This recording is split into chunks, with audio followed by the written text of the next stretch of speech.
Hello Velas, selamat datang di Haryanto Berbicara Channel. Jadi saya sedang belajar YouTube ya, dan ini adalah video pertama saya. Di video pertama saya ini saya akan bercerita mengenai sekolah dan kuliah gratis. Nah, tentunya cerita ini adalah berasal dari pengalaman pribadi saya ya teman-teman, pada saat saya sekolah maupun kuliah. Nah, saya yakin teman-teman semua setuju bahwa sekolah maupun kuliah itu sangat penting bagi kita. Kenapa? Karena sekolah dan kuliah itu kita bisa mendapatkan ilmu pengetahuan dan juga bisa menambahkan pengalaman kita. Nah, di channel kali ini atau di video kali ini saya akan berbagi 3 tips agar teman-teman bisa sekolah maupun kuliah secara gratis. Nah, tips yang pertama adalah berbisnis di sekolah. Jadi pada saat saya SMA dulu, saya ada cerita teman-teman berbisnis di sekolah. Pada waktu itu kurang lebih di tahun 2009, saya masih kelas 2 SMA. Saya punya temen cewek namanya Imas. Nah, Imas itu waktu itu datang ke depan kelas saya, karena kebetulan kelas saya sama kelas Imas itu bersebelahan. Dia 10A, saya 10B kalau nggak salah. Nah, pada saat itu dia ngajak duit, mau nggak kamu jualan pulsa?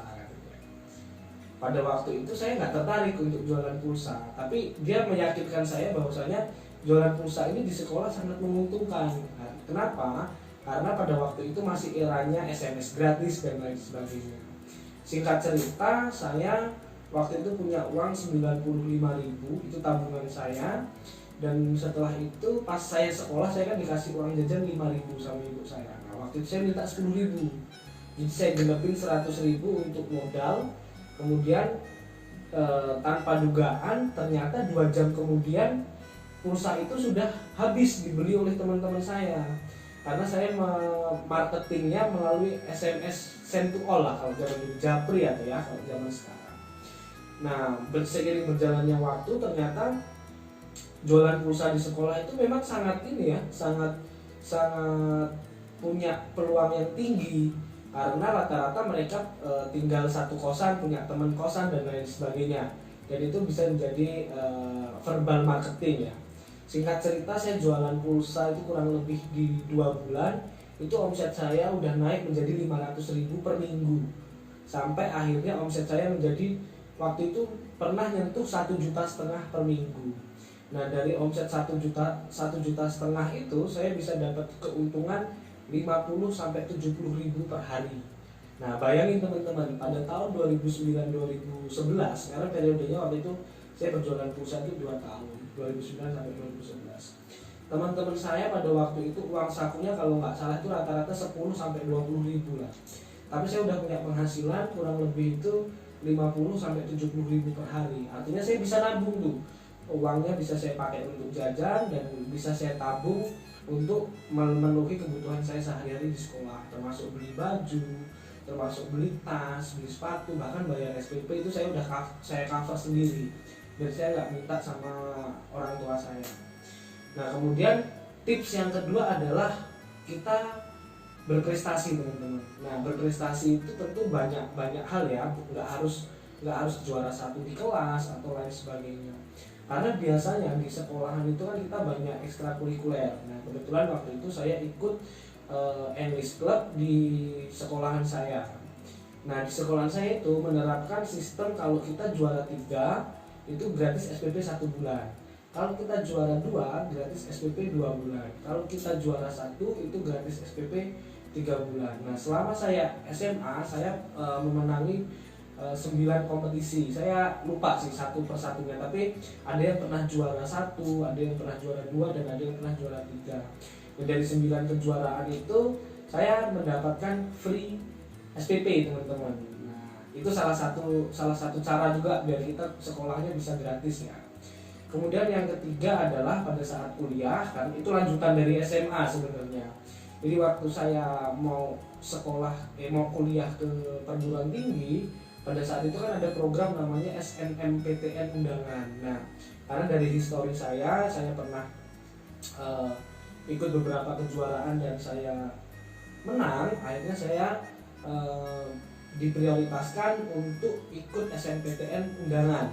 Nah, kebetulan pada waktu itu ada beasiswa yang bisa direkomendasikan dari sekolahan. Nama beasiswanya adalah Bidik Misi.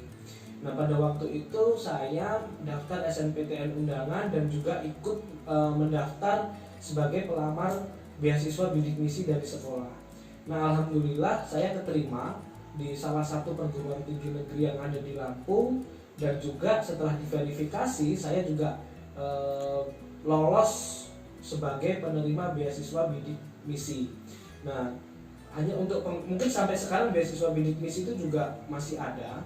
Beasiswa Bidik Misi itu diperuntukkan untuk mahasiswa siswa berprestasi namun secara ekonomi itu kurang mampu atau lain sebagainya. Nah, pada waktu itu saya berhasil mendapatkan beasiswa itu selama 8 semester. Nah, alhamdulillah saya di semester 7 kuliah saya itu sudah selesai, dan tinggal kurang lebih di semester 8 itu mungkin separuhnya lah, separuh semester 8 itu saya sudah kompre karena masa studi saya 3,7 tahun. Nah, dari pengalaman itu mungkin teman-teman juga bisa mencoba nih 3 tips tadi biar meringankan beban orang tua, atau juga bisa sekolah dengan gratis. Karena beasiswa itu kalau di kampus ya, kalau di kampus itu bukan hanya Bidik Misi, tapi ada banyak sekali beasiswa yang bisa teman-teman dapatin. Misalnya PPA itu beasiswa berprestasi. Kemudian kalau zaman dulu itu ada namanya beasiswa PGN, itu dari gas negara. Kemudian ada namanya beasiswa PHKI, saya lupa PHKI itu dari apakah dari kementerian atau dari private sector. Kemudian ada juga beasiswa Jarum, ada juga beasiswa Super Smart, dan lain sebagainya.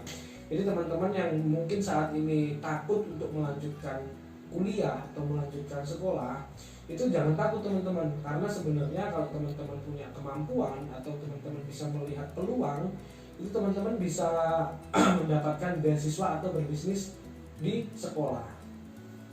Jadi kurang lebih itu ya teman-teman cerita saya mengenai gimana sih caranya biar kita bisa sekolah ataupun kuliah gratis. Nah, teman-teman mungkin punya tips-tips yang lain atau punya cara-cara yang lain, itu it's okay, tapi yang jelas teman-teman harus tetap melanjutkan sekolah ya teman-teman ya. Karena dengan sekolah itu saya tetap punya prinsip bahwa saya dengan sekolah itu adalah jembatan untuk memutus rantai kemiskinan. Nah, untuk di video pertama kali ini cukup segitu ya teman-teman. Kalau misalnya teman-teman merasa video ini bermanfaat, jangan lupa like, comment, and subscribe. Sampai ketemu di video-video Haryanto berbicara selanjutnya, dan keep positif.